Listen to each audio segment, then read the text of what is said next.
Good morning, and welcome to the Unitarian Universalist Congregation of the Shenandoah Valley, a liberal religious voice in Western North Carolina. My name is Ana Marcel de Hermanas, and I'm a member of your board of directors.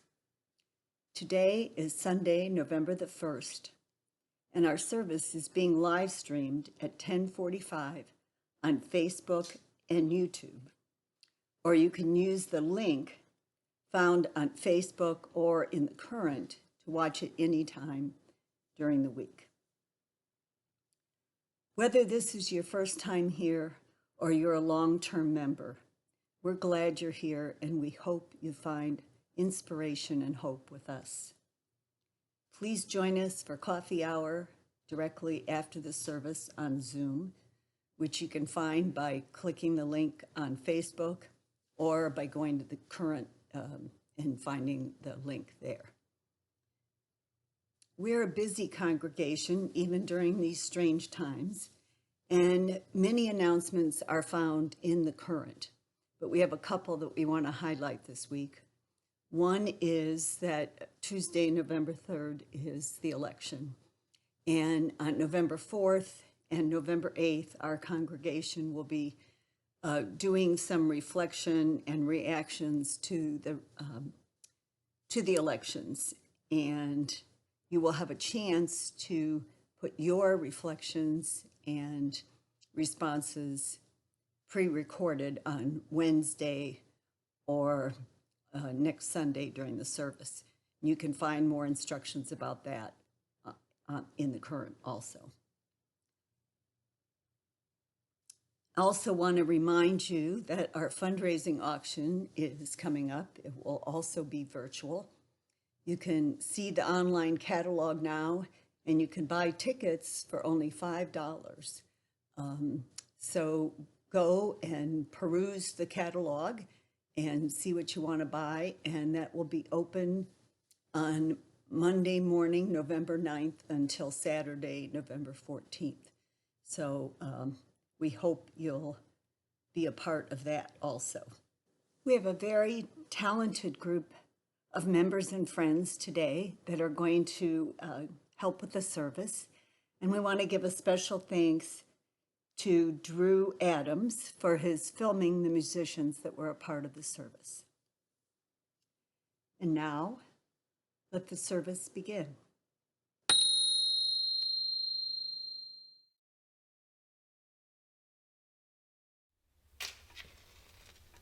Earth, cure me. Earth, receive my woe. Rock, strengthen me. Rock, receive my weakness. Rain, wash my sadness away. Rain, receive my doubt. Sun, make sweet my song. Sun, receive the anger from my heart. Mama worked for the election board every year in Queens. Each November she'd dress up in her best hat with the partridge feather and her high-heeled shoes, and off she'd go, toting a cake or some other goodies to share. No one I knew had been born in America, no grown-ups, that is. Only immigrants from somewhere else lived in our neck of the woods. No one's grandma could speak English.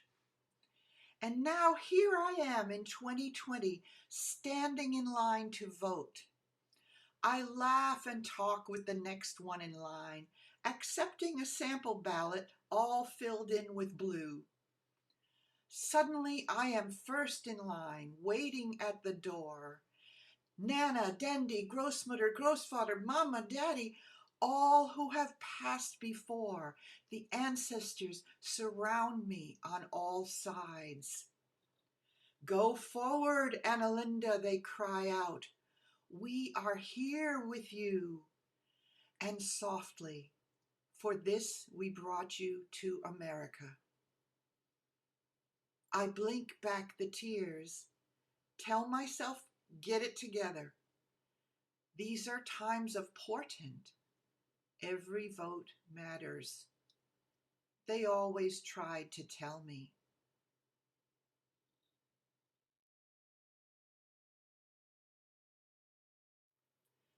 When I see Lakey Mountain catching shadows of light and dark in the early morning, I'll call out, "Look at you!"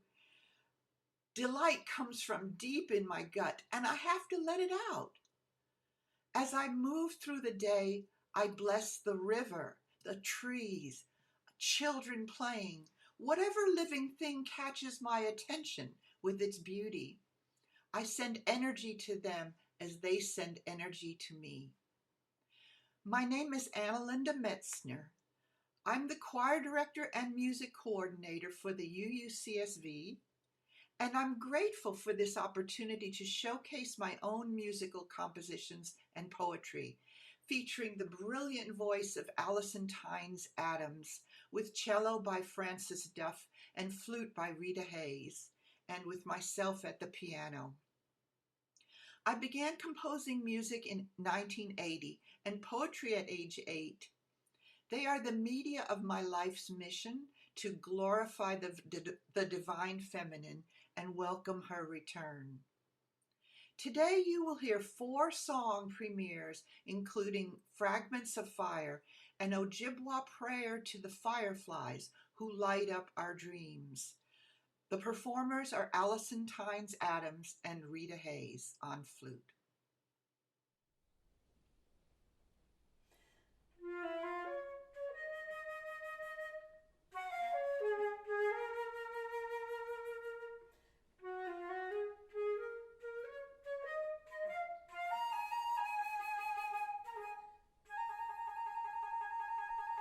Fragments of fire,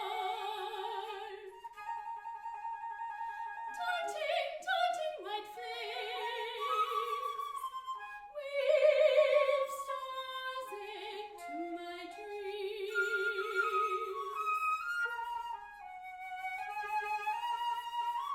Dancing white flames, starments, exile fragments, wave stars across my dreams.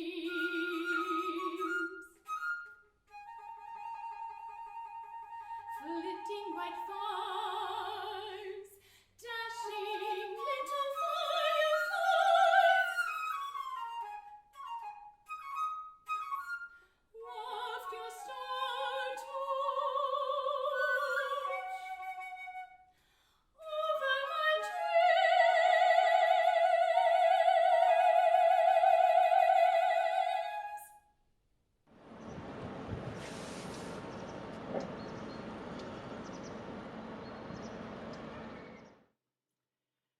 These are the words of Chief Seattle, an elder of the Suquamish tribe, who made an impassioned and visionary speech in 1854 as he watched Europeans encroach further and further into the beloved lands. Every part of this country is sacred to my people. Every hillside, every valley, every plain and grove has been hallowed by some fond memory of my tribe. Even the rocks that seem to lie dumb as they swelter in the sun along the silent seashore, in solemn grandeur, thrill with memories of past events connected with the fate of my people, and the very dust under our feet responds lovingly to our footsteps, because it is the ashes of our ancestors. Our bare feet are conscious of the sympathetic touch, for the soil is rich with the life of our kindred.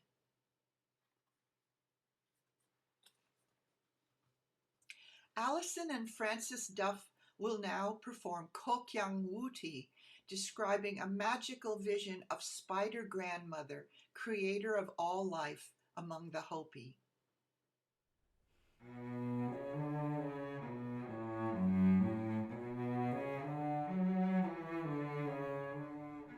Her beauty shines forth, Kokyang Wuti. She gives light and nourishes life, the mother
Please join us in singing this invocation of Gaia, the Greek goddess of earth, which I set to a beautiful old Irish melody.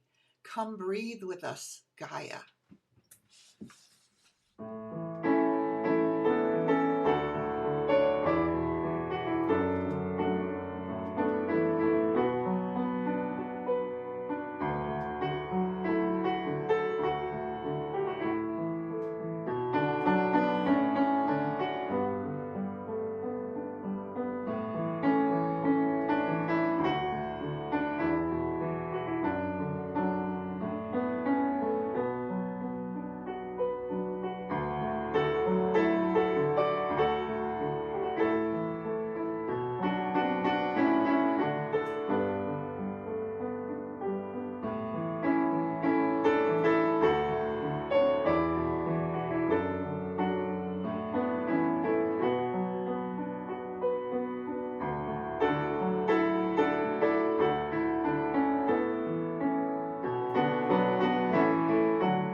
Hi, I'm Larry Perlman. I just had to share with you the incredible joy I have experienced in preparing for the second annual UUCSV auction fundraiser.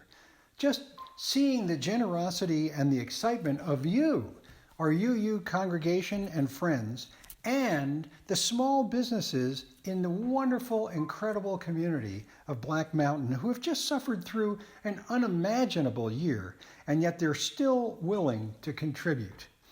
You know, our goal was 150 items, and we've already passed 175.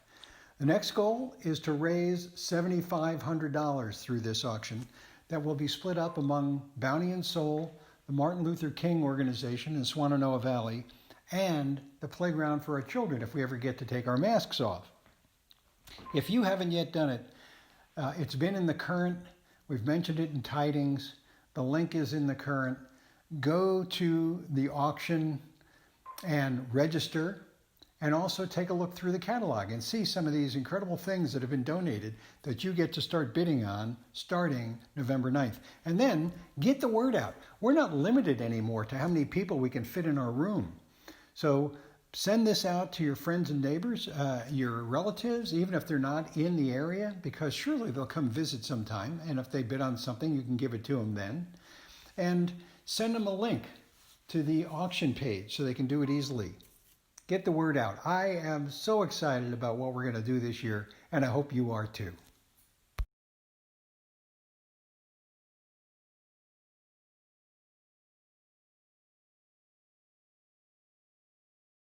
Hello, everybody. Wanted to share a joy and a concern. The joy is that today, October 30th, is Linda Tatspaw's birthday. And so she's almost finished campaigning, and just wanted to let you know that, so if you want to reach out. But something, I have a concern, and I want to share with you.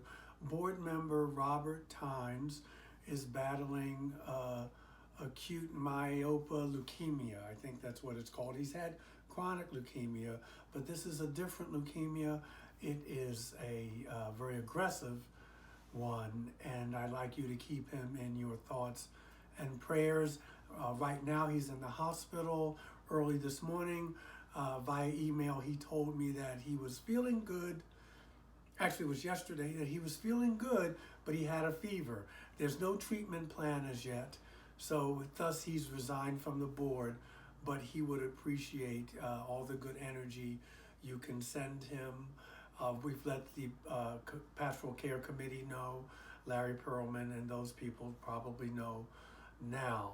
So if I hear anything, we'll let you know. Again, he's in Mission Hospital. Don't know what's going on as yet, but they're trying to get a treatment plan. So they will let us know. Thank you, and keep sending positive energy to Robert, his wife Bette, and the family.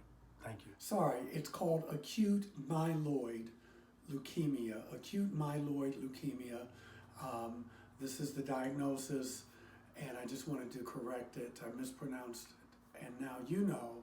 And again, Pastoral Care Committee knows, and those folks on that committee. So thank you again for sending him love and healing energy. Thank you.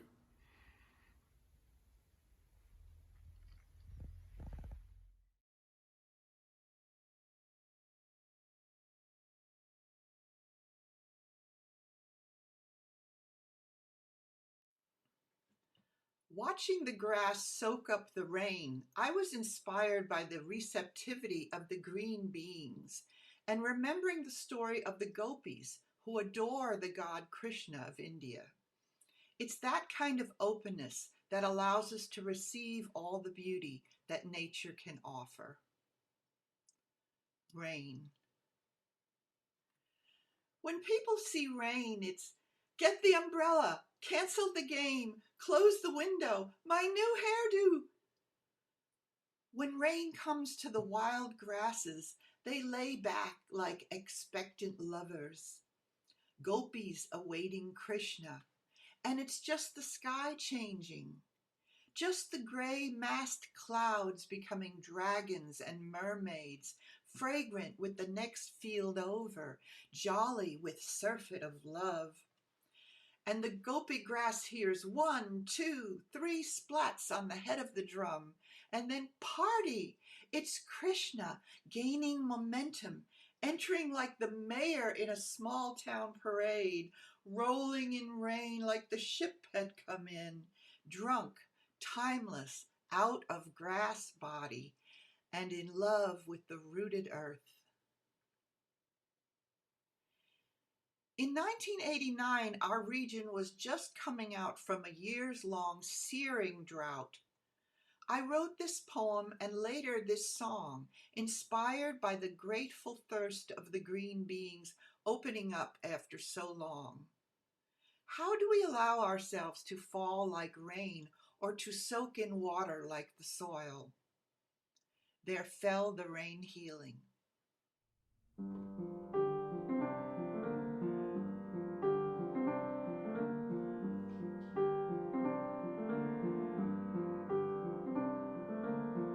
There fell the rain healing. It had been 3 years.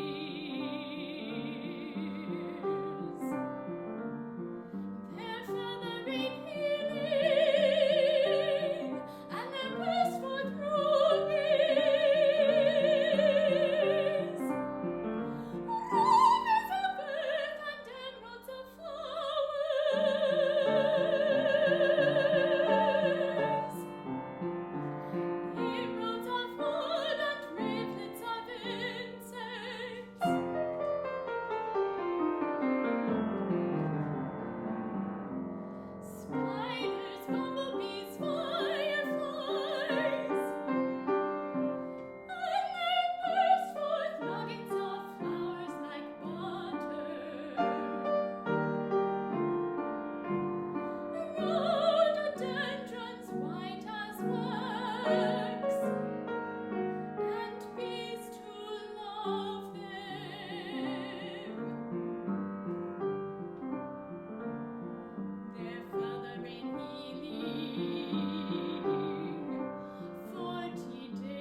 For this Sunday service, I've researched the theory of the morphogenetic field. In this field, vibratory patterns become organized into form. You may have seen musical vibrations create different mandala-like forms on a vibrating plate. The theory extends to more than that, though. All living beings consciously share in the creation of forms whenever we join a vibratory field with our own thoughts and actions. Teachers know what you notice will be amplified, so you practice noticing only the good behaviors in order to get more of those. Or what you see is what you get. This is from Rachel Carson. The more clearly we can focus our attention on the wonders and realities of the universe, the less taste we have for destruction.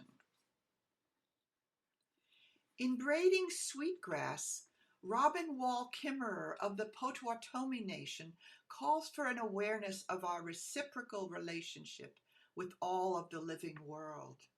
How do we refill the empty bowl? The gifts of the earth are to be shared, but gifts are not limitless. The generosity of the earth is not an invitation to take it all. Every bowl has a bottom. When it's empty, it's empty. And there is but one spoon, the same size for everyone. How do we refill the empty bowl? Is gratitude alone enough? Berries teach us otherwise. When berries spread out their giveaway blanket, offering their sweetness to birds and bears and boys alike, the transaction does not end there. Something beyond gratitude is asked of us. The berries trust that we will uphold our end of the bargain and disperse their seeds to new places to grow, which is good for berries and for boys. They remind us that all flourishing is mutual. We need the berries and the berries need us. Their gifts multiply by our care for them and dwindle from our neglect. We are bound in a covenant of reciprocity, a pact of mutual responsibility to sustain those who sustain us, and so the empty bowl is filled. The third song of my song cycle based on indigenous wisdom is an ode to Aluna, the great mother of the Cagaba or Kogi people of the Santa Marta Mountains of Colombia, South America. This is Mother of Fields.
Merlin Stone's groundbreaking book, When God Was a Woman, explores the history of goddess cultures hidden in the Old Testament.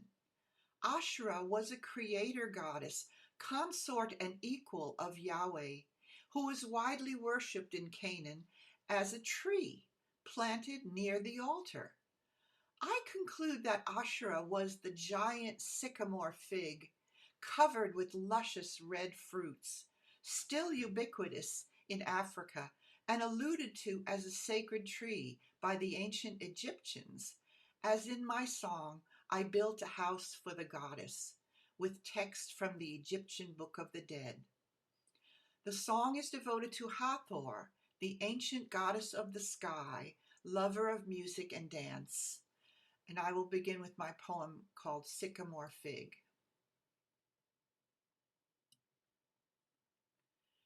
You are absent.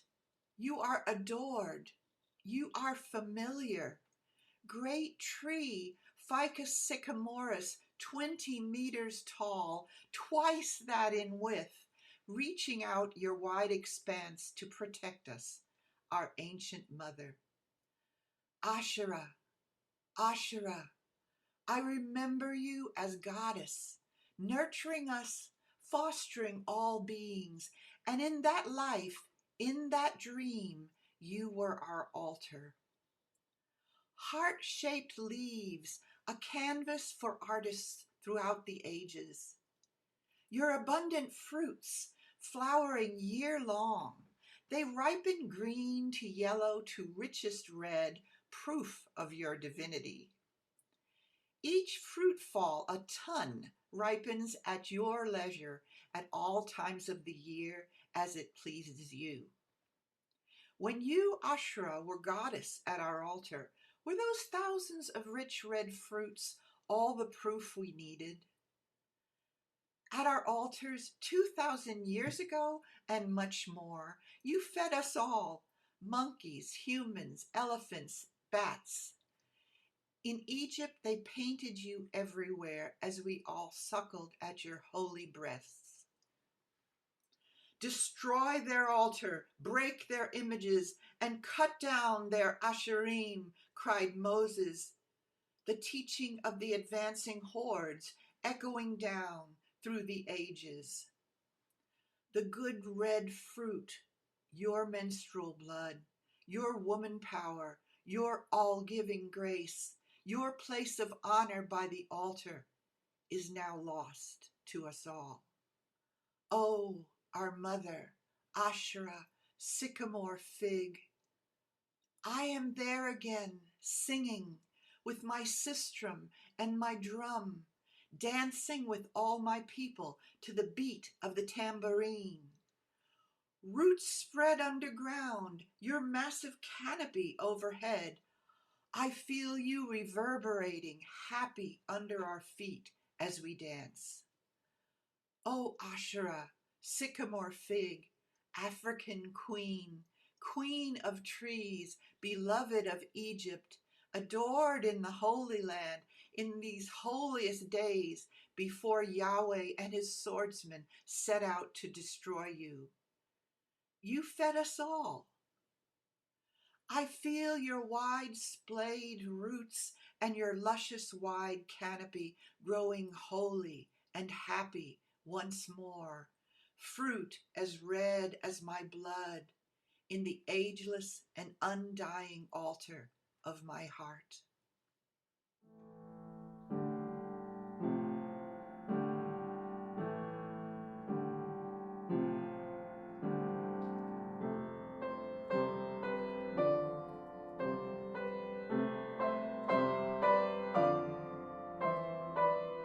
I built a house for the goddess, made of the wood of the sycamore.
I save the world by loving her. April in sandy mush, the new green apple leaves, so soft each flutters a different way at the slightest breeze. The butterfly, fresh out of the cocoon, careening downhill, already a crackerjack at navigating with her iridescent wings. The blackberry blossoms, full of themselves, wide open to the hungry and meticulous bees. The air is filled with buzzing things, delirious with the sun's warmth. Even a cloud floating high seems to smile with delight. It is true, I know, someone crouches somewhere in a room cut off from the world, fervently praying that the next gunshot, the knock at the door, does not come his way. I know somewhere a mother walks miles for a jug of water, diverted from her village for sluicing the mines. I know the world will end, or so they say. But Gaia exhorts me, look at me, take notice. For you I have perched these roses on their stems. For you I bring the striped grasshopper to set beside you, and the wild turkey walks stately through the woods. Are you listening yet? For you, 4 wide-eyed deer come to gaze at your body while you sleep. I cannot ignore her.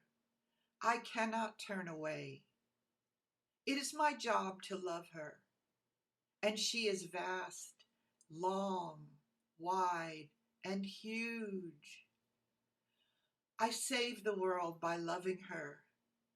And in this way, she saves me.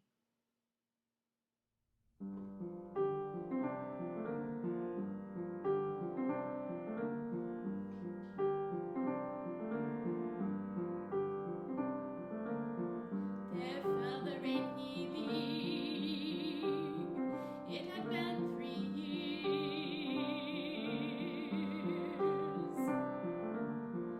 There fell the rain healing, and there burst forth through me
So traditionally, I look over and smile at the camera. I love that part.